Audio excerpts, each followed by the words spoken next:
Qué buen tiempo hemos tenido, hermanos, en esta mañana. Y uno no deja de recordar y de meditar en las alabanzas que cantamos y con mucha precisión se atinan a lo que vamos a hablar esta mañana.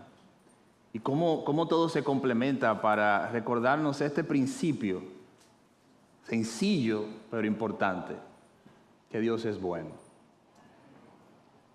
Y parte de mi esfuerzo, la última vez que estuvimos aquí, y será el de hoy, es quitarnos de nuestros labios y de nuestra mente solamente usar esta expresión como un recurso de algo evangélico que decimos, sino que de verdad nosotros podamos vivir a la luz de la bondad del Señor. Porque como cristianos señalamos a otras confesiones y otros movimientos cristianos también, evangélicos, que aguardan y siguen muchas tradiciones, pero nosotros también tenemos las nuestras. Y yo creo que uno de los peligros que debemos evitar es caer en la repetición de cosas que sabemos, pero que no vivimos. En la última entrega, en la que tuve el placer de estar aquí, hablamos de la bondad del Señor, que Dios es bueno. Estuvimos explicando que Dios es bueno por naturaleza. Él no está haciendo un esfuerzo más allá. Él es bueno porque Él es bueno. Esa es parte de lo que Él es su esencia. Es transversal a todas sus características, a todos sus atributos. Él es bueno cuando es misericordioso, cuando es amoroso, cuando nos lleva a la disciplina. Él siempre es bueno.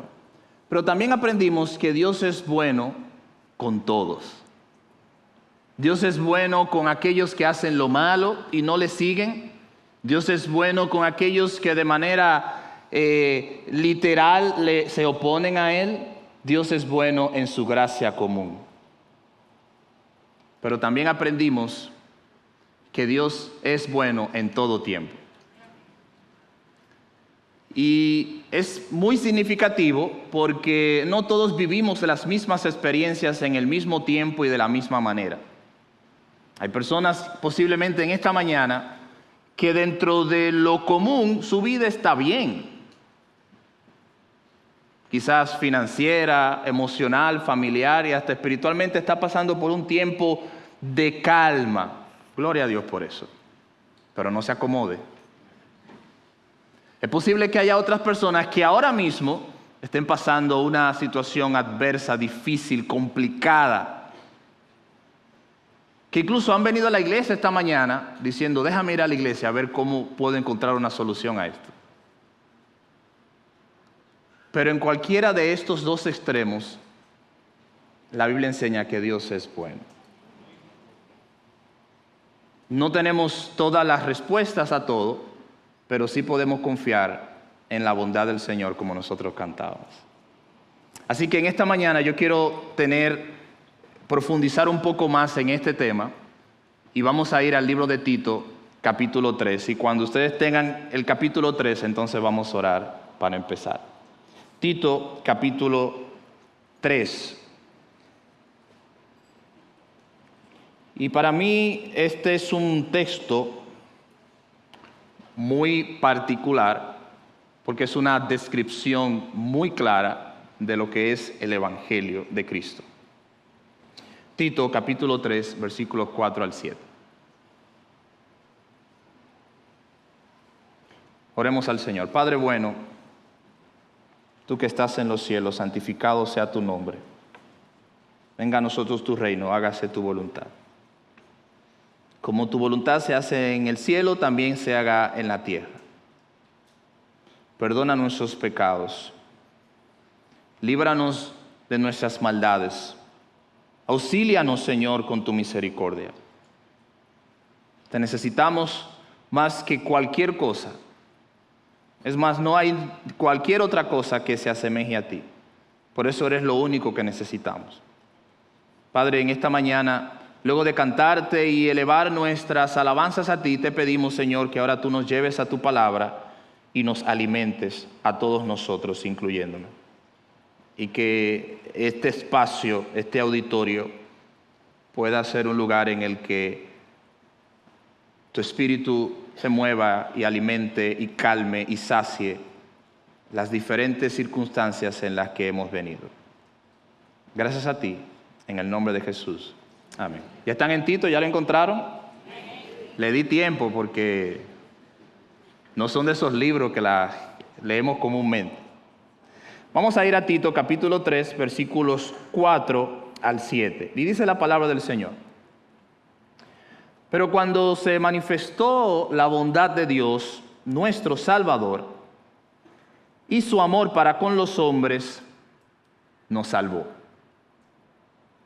No por obras de justicia que nosotros hubiéramos hecho, sino por su misericordia, por el lavamiento de la regeneración y por la renovación en el Espíritu Santo, el cual derramó en nosotros abundantemente por Jesucristo nuestro Salvador, para que, justificados por su gracia, viniésemos a ser herederos conforme a la esperanza de la vida eterna.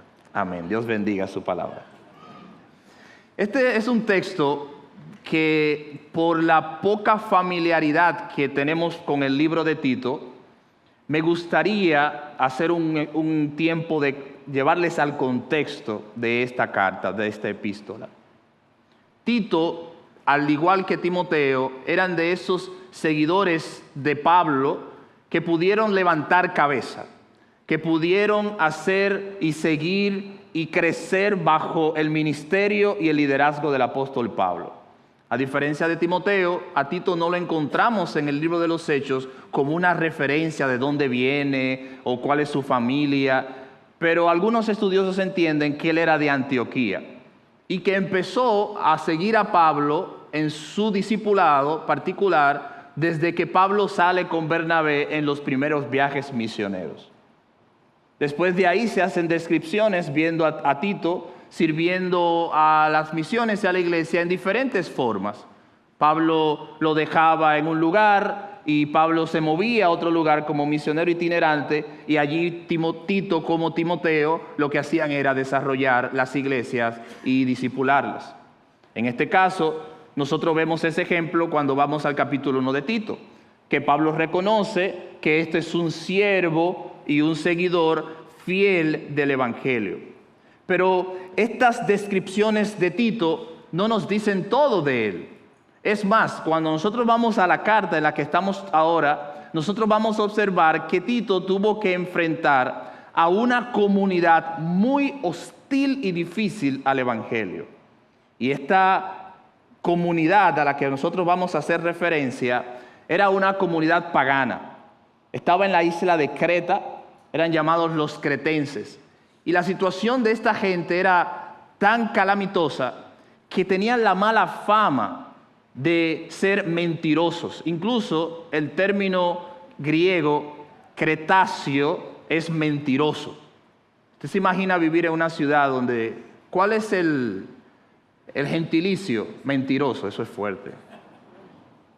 Y literalmente los griegos y los romanos llamaban a los cretenses mentirosos. Era la mofa, era el calificativo que usaban.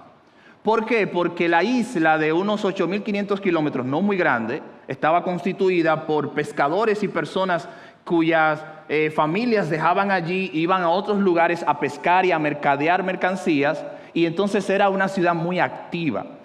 Pablo ve allí una oportunidad para predicar el Evangelio.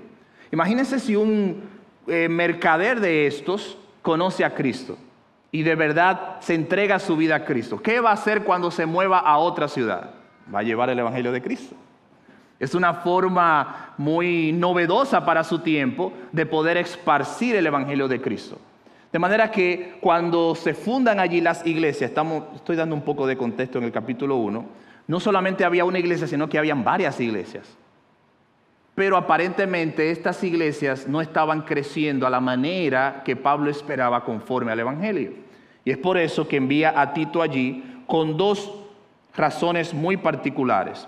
Muévase conmigo al versículo anterior, versículo 5 del capítulo 1 y versículo 6 del capítulo 1. Primero Pablo le dice, te voy a dejar allí para corregir lo deficiente. O sea, era una iglesia, o eran iglesias que habían sido formadas, pero estaban teniendo problemas en su doctrina y en su crecimiento. Entonces Pablo le dice a Tito, yo te voy a dejar aquí, número 1, para que corrijas lo deficiente. Súmele que también estaban llegando maestros muy dudosos, de dudosa teología e integridad. Estos maestros tenían el carácter cretense, querían pertenecer a la iglesia porque era algo novedoso, pero no querían someterse a lo que el evangelio le demandaba como vida. Y eso lo vamos a ver en un momento. Versículo 6. Pero también Pablo le dice a Tito, te voy a dejar aquí en Creta para que establezcas ancianos. Y es aquí donde vemos el paralelo de las descripciones de los ancianos que ya Pablo también le había dado a Timoteo. Y cuando usted lee las descripciones del perfil de lo que sería un líder conforme al evangelio, entonces cada señalamiento es algo que en Creta, en la isla de Cretense, estaban haciendo de manera equivocada.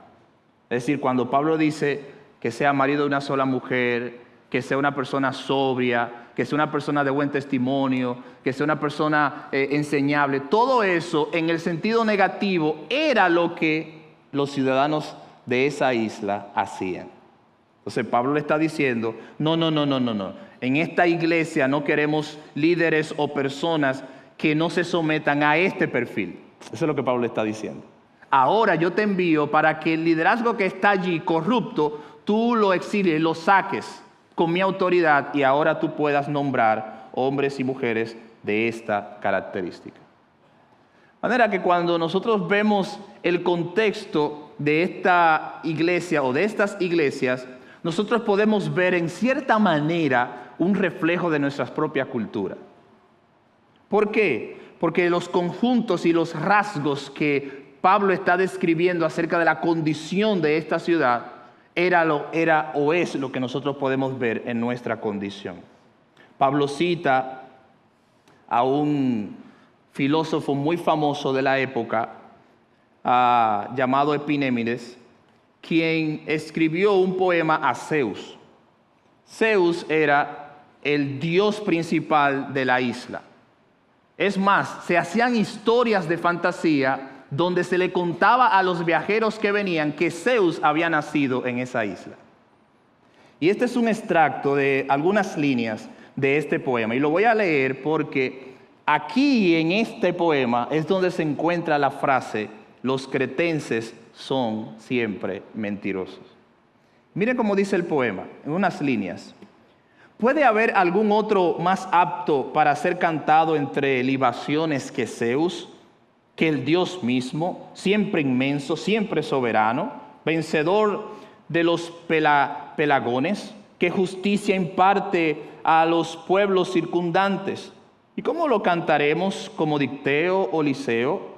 En gran duda se halla mi ánimo, pues mi linaje es disputado. Zeus, de ti afirman unos que en los montes Ideos naciste. Otros dicen, Zeus, que naciste en Arcadia. ¿Quiénes, oh Padre, mintieron? Los cretenses son siempre mentirosos. Que también, soberano, tu tumba los cretenses se inventaron. Mas tú no has muerto, existes para siempre. Fíjense, o sea, este filósofo está escribiendo acerca de las historias contadas, pero dentro de esa exaltación a la deidad falsa, él reconoce que todo fue un invento. Y él está reconociendo la condición de la ciudad, que en cierta manera se había convertido en una especie de motivación para el turismo. Todo el que iba allí quería ir, ¿dónde? A la tumba de Zeus. Inventaban historias de cómo Zeus nació y con un rayo y toda una serie de cosas. Entonces Pablo, en medio de esa condición, le dice a Tito, no, esa no es la clase de iglesia. Por eso, si usted va al capítulo 1 varias veces, varias ocasiones, a lo largo y ancho de toda la carta a Tito, Pablo recuerda que Dios es el Dios verdadero. Esto no es simplemente una expresión teológica o doctrinal. Pablo se lo está diciendo para que Tito entienda que Dios no es resultado de todas las mentiras fantasiosas que la gente puede hacer, sino que nuestro Dios es el Dios verdadero. Ese es el contexto. Entonces, en ese contexto, yo quiero que veamos Tito capítulo 3, versículos 4 al 7. Porque vamos a continuar ahora viendo, escarbando un poco más, yendo un poco más profundo en el tema de la bondad de Dios. ¿Cómo Dios puede ser bueno en medio de una sociedad corrupta como la que estaba presentando Pablo a Tito? ¿Cómo se muestra la bondad de Dios en medio de esta agonía de sociedad en la que esta gente vivía? ¿Cómo Dios puede mostrarse bueno en medio de un mundo, de una isla, de una sociedad, de una cultura pecaminosa, hostil a Dios? ¿Cómo puede Dios ser bueno cuando todo lo que debe ser es justo y aplicar su justicia? Bueno, si vamos a Tito capítulo 3, versículo 4 al 7, lo vamos a ver. En los versículos anteriores hay una descripción literal de cómo eran los cretenses. Es una descripción única de cómo era su cultura y su personalidad. ¿Cómo eran estas personas? ¿Cuáles eran sus hábitos? ¿Cuáles eran sus pecados? ¿Cuáles eran sus pensamientos? Todo está plasmado en los versículos anteriores como un contexto.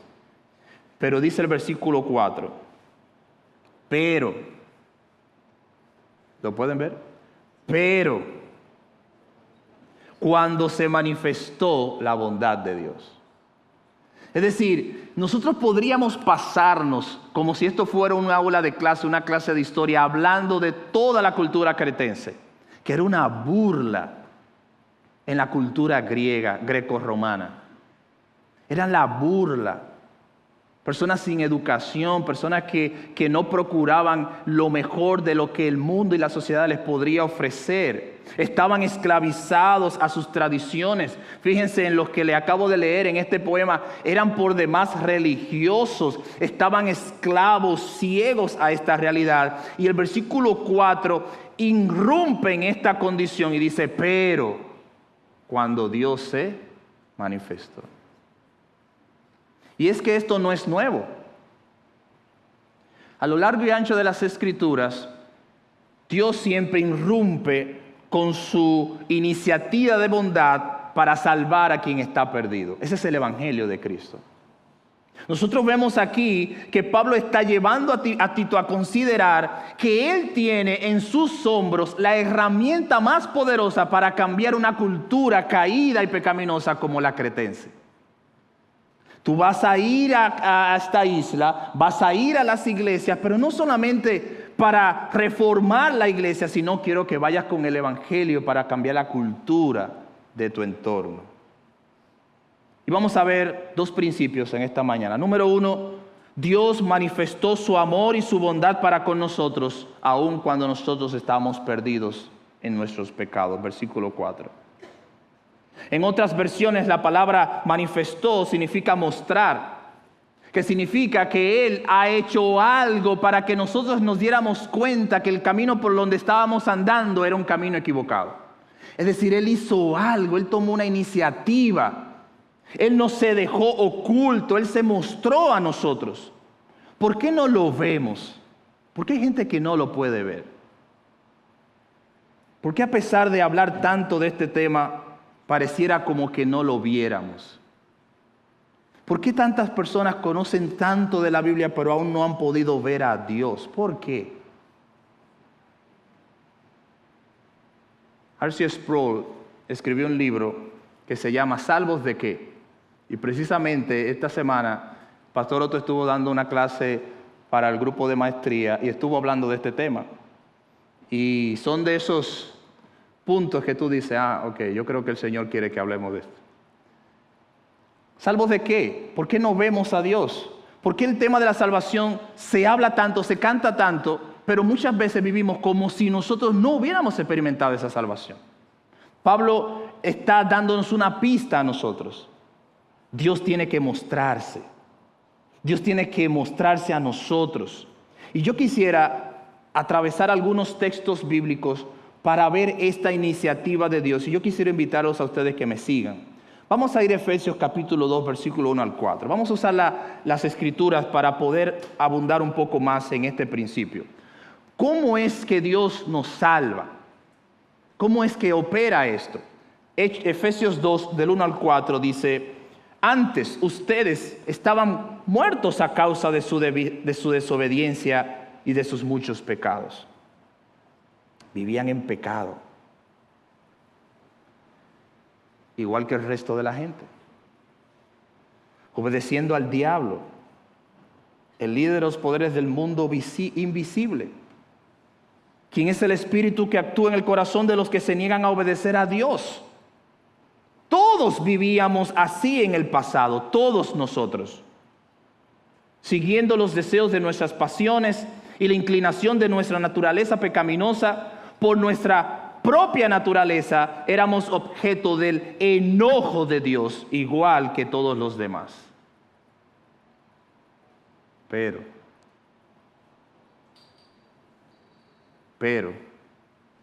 Dios, que es tan rico en misericordia y nos amó tanto, que a pesar de que estábamos muertos por causa de nuestros pecados, nos dio vida cuando levantó a Cristo de los muertos, porque es solo por gracia que somos salvos.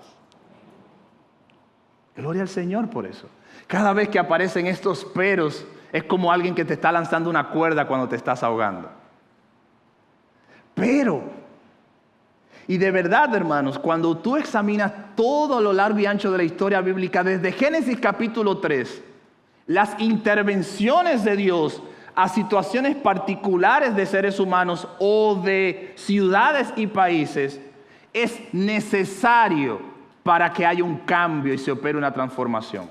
Por eso, mientras más te esfuerzas pataleando y tratando de salir del ahogamiento en el que te encuentras, no lo vas a poder hacer solo. Tiene que llegar el pero del Señor. Tiene que llegar la ayuda del Señor. Tiene que llegar la salvación del Señor. Tiene que llegar la misericordia de Dios. Tiene que llegar su bondad. Por eso cantamos que Él es bueno. Porque cuando me ahogaba, Él me salvó sin yo esperarlo. Y usted sabe lo mejor que es, lo bueno que es. Cuando usted no está esperando algo y le dan algo, eso es muy bueno.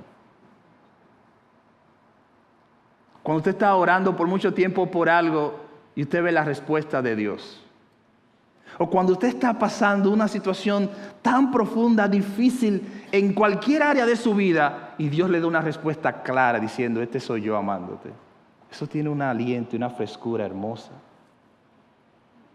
Dice este versículo 1 al 3.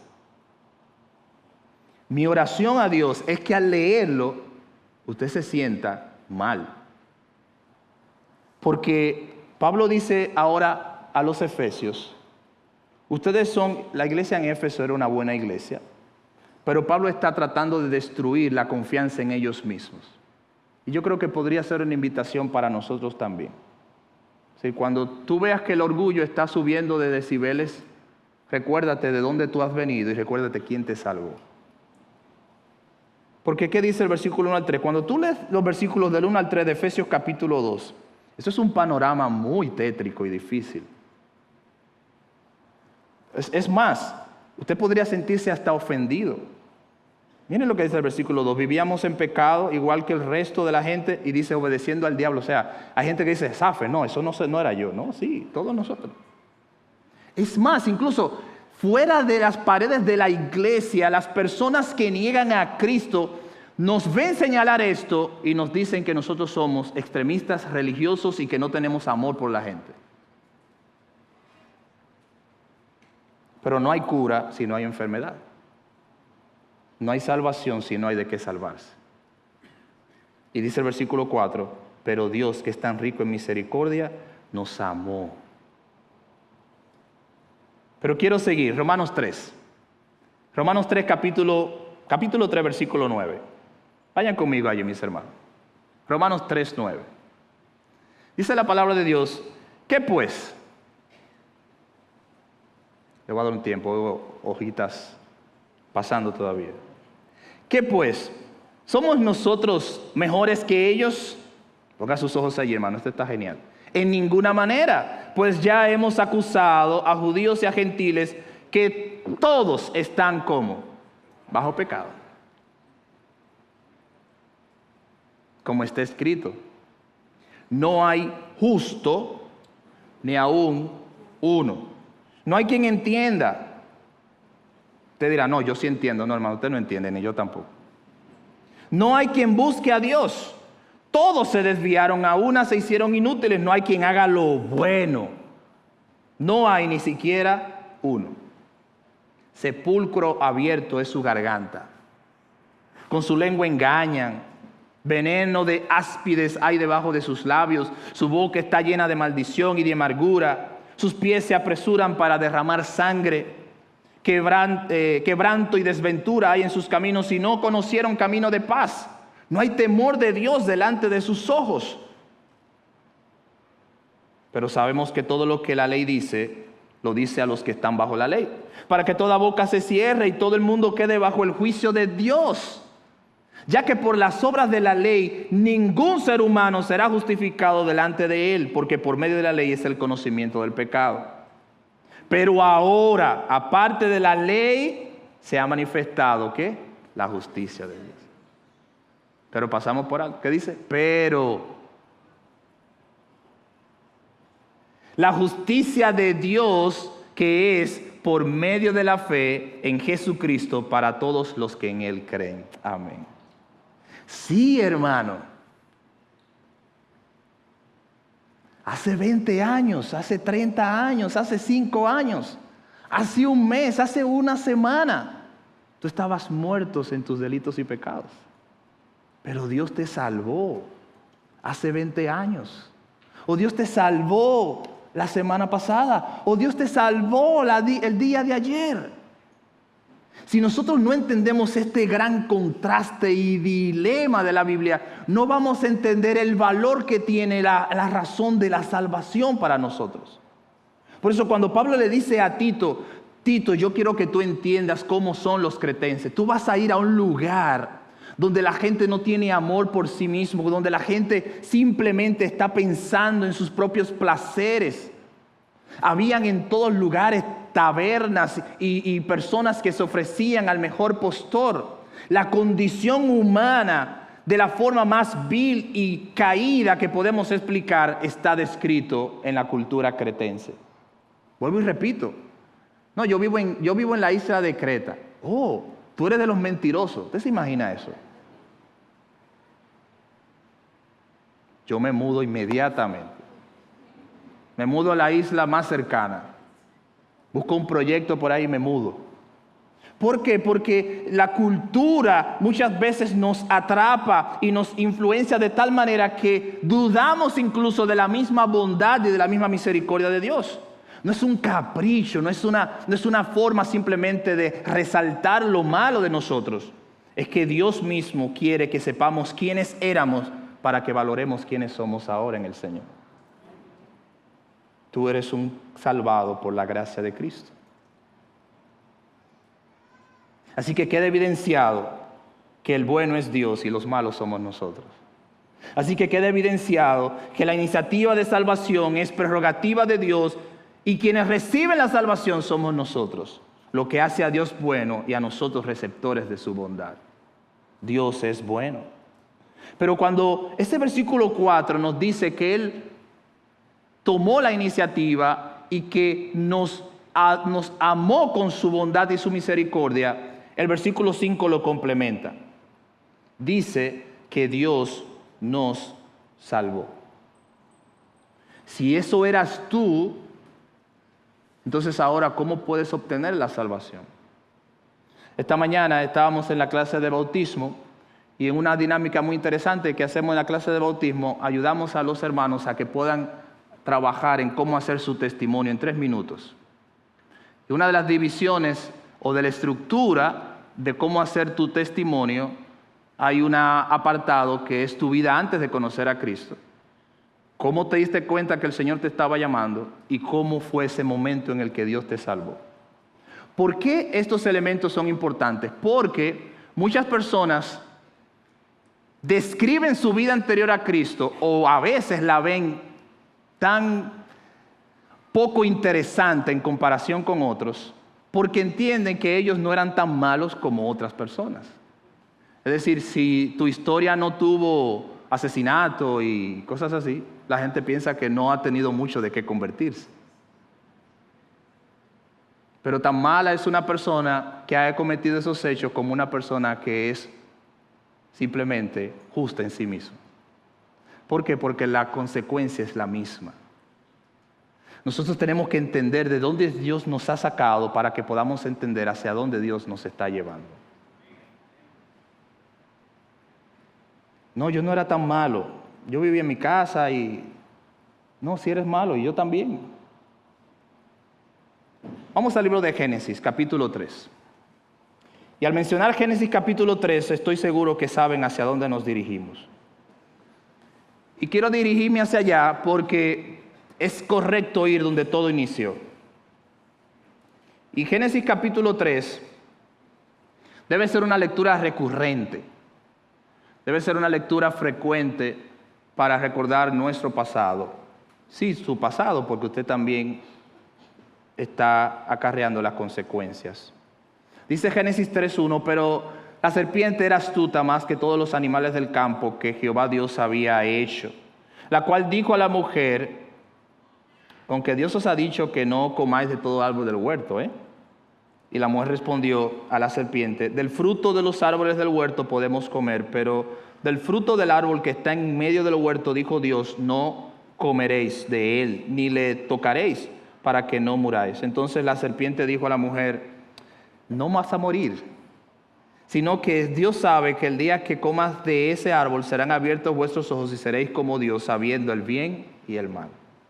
Y vio la mujer que el árbol era bueno para comer y que era agradable a los ojos, y árbol codiciable para alcanzar la sabiduría. Y tomó de su fruto y comió, y dio también a su marido, el cual comió así como ella. Y dice el versículo 7, sus ojos ¿cómo fueron? Abiertos. Y conocieron que estaban desnudos. Entonces cosieron hojas de higuera y se hicieron delantales. ¿Qué pasó cuando pecaron? Sus ojos fueron abiertos. Pero usted dirá, ¿y eso no es lo que queremos? Sí. El problema es que fueron abiertos al pecado. Fueron abiertos a lo que ellos no debían hacer. Fueron abiertos y se abrieron las puertas, las compuertas de la maldad y del pecado que nosotros mismos estamos experimentando en el día de hoy. Cuando tú atraviesas situaciones particulares en tu familia, con tu esposa, con tu esposo, situaciones que estás lidiando con tu propio corazón, pecados que estás cargando durante mucho tiempo, todo eso es consecuencia de esta apertura de ojos que tuvieron Adán y Eva. Pero esto no se queda allí. El versículo 8 dice que oyeron la voz de Jehová que se paseaba en el huerto al aire del día, y el hombre y su mujer se escondieron de la presencia de Dios. Mas Jehová Dios llamó al hombre y le dijo, ¿dónde estás tú? ¿Cómo una persona que abre sus ojos a las cosas buenas ahora se esconde de Dios? Es una contradicción. Cuando una persona conoce a Dios, se acerca a Dios porque sabe que Dios es su única esperanza. Porque sabe que Dios es el único que puede rescatarlo. Porque sabe que es el único que puede ayudarme en la situación matrimonial que estoy atravesando. Porque sabe que es el único que puede ayudarme a tomar una decisión sabia. Cuando un cristiano tiene sus ojos espirituales abiertos, nunca se esconde de Dios, sino que acude a Dios. Y lo que el hombre ha estado haciendo desde Génesis 3 es escondiéndose de Dios, es escapando de Dios. Lo hace en la religión, lo hace en los recursos materiales, lo hace en un sinnúmero de formas, simplemente porque no quiere dar cuentas a Dios. Pero lo más triste y que aplica para nosotros es que el hombre también se oculta de Dios entre la multitud en la iglesia. Se oculta entre los cánticos, se oculta entre las alabanzas, se oculta allí, porque entiende en su mente caída que Dios no lo observa dentro de la gran multitud de hombres y mujeres que aquí están presentes, pero esto es totalmente incorrecto. Dios está viéndonos a cada uno de nosotros individualmente en este momento. Tan cierto es así que cada acción nuestra, cada pensamiento que está ocurriendo en este momento, cada cosa que estés pensando hacer o no hacer, Dios la sabe. Y si nosotros no entendemos eso, estaríamos nosotros ocultándonos de entre la multitud en lugar de correr hacia la presencia del Señor. ¿Y qué tenemos luego de Génesis capítulo 3? Tenemos un sinnúmero de eventos, de situaciones, de personas, de guerra, toda una calamidad, una espiral de situaciones. Que cuando tú lees Génesis y luego pasas inmediatamente al capítulo 4, ¿qué tenemos? ¿Un asesinato? ¿O no? Homicidio. Inmediatamente. Es como si dijéramos, pero no se supone que esta acción, ahora el primer hombre y la primera mujer, ahora sus ojos han sido abiertos. No, hermanos. Como leímos en Efesios, desde este momento, todos aquellos que nacen en esta tierra obedecen al diablo y no obedecen a Dios. Por eso esto es tan serio y debemos considerarlo de una manera real. Porque tu éxito personal, tu éxito empresarial, tu éxito familiar, solo tendrá un sabor distinto cuando tú sabes que lo estás haciendo en el Señor. Luego de ahí, capítulo 4, un hermano mató a su hermano. Inmediatamente. Y hasta el día de hoy, hasta la fecha en la que estamos hablando, el mundo se ha vuelto un caos. La cultura cretense, la cultura de pecado, se ha esparcido por toda la humanidad. ¿Cuál es la cura? ¿Cuál es la salida? Que Dios intervenga a salvarnos. Un texto más. Juan capítulo 1. Si este fue el inicio de todo, yo quisiera llevarlos ahora a considerar ese pero de Dios de manera universal. En el Evangelio de Juan, capítulo 1, vemos la irrupción de Dios en el mundo. Vemos cómo Dios se introduce en el mundo para salvar y rescatar el caos que el pecado ha provocado. Versículo 1. Al principio era el verbo y el verbo era con Dios y el verbo era Dios. Este era en el principio con Dios. Todas las cosas por Él fueron hechas y sin Él nada de lo que ha sido hecho fue hecho. Brevemente, ¿por qué se nos describe esto de Jesucristo? Porque es una introducción, es un perfil, es el currículum de quien va ahora a venir a salvarnos. Dice el versículo 4, en Él estaba la vida. Y la vida era la luz de los hombres. Y la luz en las tinieblas resplandece. Y las tinieblas no prevalecieron contra ella. Esas tinieblas que empezaron en Génesis 3 no van y no han prevalecido contra el sacrificio de Cristo. Versículo 6. Hubo un hombre enviado de Dios. ¿Se dan cuenta? Hubo un hombre enviado de Dios. Es decir, en medio del caos y de la calamidad que inició Génesis 3, dice el apóstol Juan, hubo un hombre que fue enviado de Dios. Este vino por testimonio, para que diese testimonio de la luz, a fin de que todos creyesen por él. No era en la luz, sino que él iba a dar testimonio de la luz. Y miren lo que dice el versículo 9. Aquella luz verdadera que alumbra a todo hombre venía a este mundo. En el mundo estaba, y el mundo fue hecho por él, pero el mundo no le conoció. A los suyos vino y los suyos no le recibieron, mas a todos los que le recibieron, a los que creyeron en su nombre, les dio potestad de ser llamados hijos de Dios. Eso es salvación. Es decir, el mundo es un caos, está en oscuridad y en tinieblas, y ahora Dios envió la luz en medio de la oscuridad. Para que ahora tú digas, mira, yo no veía antes, pero ahora yo veo.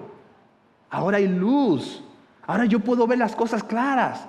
Ahora yo sé que lo que me están ofreciendo no es correcto, sino que la verdadera voluntad de Dios está expresada en su palabra. Dice el texto, mas a todos los que le recibieron. Eso es salvación. Versículo 14. Y aquel verbo fue hecho carne y habitó entre nosotros y vimos su gloria, gloria como del unigénito del Padre, lleno de gracia y de verdad. Y a los que están aquí por primera vez, que no conocen de Cristo, se lo voy a poner de una forma como si fuera un ABC. Tú eres pecador, yo soy pecador, y Cristo dice, yo quiero dar mi vida por ti. Y en medio de tu sufrimiento y de tu calamidad y de tus frustraciones y de tu falta de esperanza y de la razón de que no sabes qué hacer o te sientes muy seguro o tienes toda tu vida planificada, no importa el extremo en el que te encuentres, la realidad es que Cristo puede ser la luz de tu vida. Y dice la palabra que si tú pones tu fe en Él en los sacrificios de Él mismo, te salvará de la condenación eterna. Y eso nos lleva a lo que sería la parte 2 del sermón de esta mañana. Volvamos a Tito. ¿De qué nos salva el Señor? En los próximos 5 minutos quisiera explicar eso. ¿De qué nos salva? Bueno, en ese libro que escribió R.C. Sproul y que hacíamos referencia a esta clase que el pastor dio en la semana, hay 2 cosas de las que Dios nos salva. Nos salva de las consecuencias del pecado, porque cuando Él te salva, Él te ayuda a vivir de una manera que el pecado no atormente más tu vida. Que el pecado no se convierte en una piedra en el zapato. Que las calamidades que naturalmente van a venir las puedas enfrentar de una forma diferente. Que la vida que en este mundo es corta la puedas vivir con una esperanza distinta. O sea, la salvación te ayuda a vivir mejor en el presente. Muchas veces no hablamos de eso, pero es la verdad. La salvación te ayuda a vivir mejor en el presente. Pero la salvación también te ayuda a evitar la ira de Dios. Porque un tema poco hablado es precisamente que dentro de los atributos de Dios está su ira por el pecado. Y es un escenario feo. Y yo quisiera que no le bajemos nada a ese tema. La ira de Dios en la palabra, en su palabra, si usted inicia desde Génesis 3 y corre a todo el Antiguo Testamento hasta el Nuevo Testamento, es un tema muy serio a considerar. Cada vez que Dios ejecuta su ira contra un pueblo, una persona, por una vida de pecado consistente, no estamos hablando de acciones de bajo decibel, estamos hablando de cosas muy serias. Exterminación, muerte de una persona, condenación, consecuencias de esa situación. Y tú dirás, bueno, yo hasta ahora he corrido bien. Bueno, la palabra de Dios dice que nuestro pecado nos alcanzará en el libro de Números. No importa cuán bien hayas corrido, nunca podremos escapar totalmente de la justicia de Dios. Y entonces cuando tú ves ese panorama, tú dices, ¿y qué iba a hacer Tito entonces allí? ¿Cómo Tito iba a cambiar esa realidad tanto en la iglesia como en la cultura? Bueno, porque como tan grande es la ira de Dios por el pecado que nosotros cometemos, mucho mayor es su gracia en Jesucristo nuestro Salvador. Mucho mayor. Porque no fue que la ira se detuvo.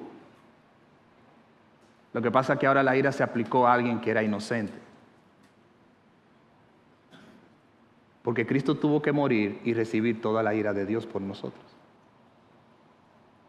De manera que ahora yo soy salvo porque uno que no merecía ser crucificado murió en mi lugar. Y cuando yo deposito toda mi confianza en ese Cristo que murió y resucitó, entonces ahora la justicia que fue imputada a Él me es imputada a mí. Eso es salvación. No solamente te salva de las consecuencias presentes, sino también que te rescata de la ira venidera del Señor. Y esto es un tema muy importante en la iglesia. Porque un día todos tendremos que dar un paso delante del gran trono de Dios y allí rendir cuentas a Dios. Y estar allí como en un estrado, en un juicio, esperando la respuesta de nuestra eternidad. Se nos olvida a veces, lo pasamos por alto, nos entretenemos mucho, pero eso tarde o temprano llegará. De tal forma que Dios dice, ¿quieres evitar que ese juicio sea contrario o sea hostil o tenga una consecuencia mala para ti? Cree en el Señor Jesucristo y serás salvo.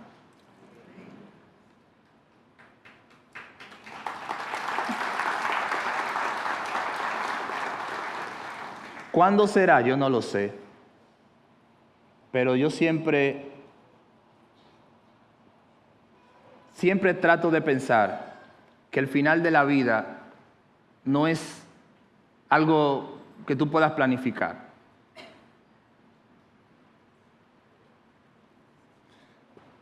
Nuestra vida termina cuando Dios dice que termina. Porque Él ha establecido nuestro nacimiento y nuestra muerte. Y de verdad, esta vida tiene muchas cosas que nos entretienen y nos roban la atención. Pero ese día llegará. Y debemos, hermanos, procurar pasar toda la eternidad con Dios en lugar de pasar la eternidad fuera de Dios. Pablo le dice a Tito, ve allá, corrige lo deficiente y dile a la iglesia que hay un Salvador que vino a salvarlos para que ya no sean como los cretenses, sino sean como cristianos.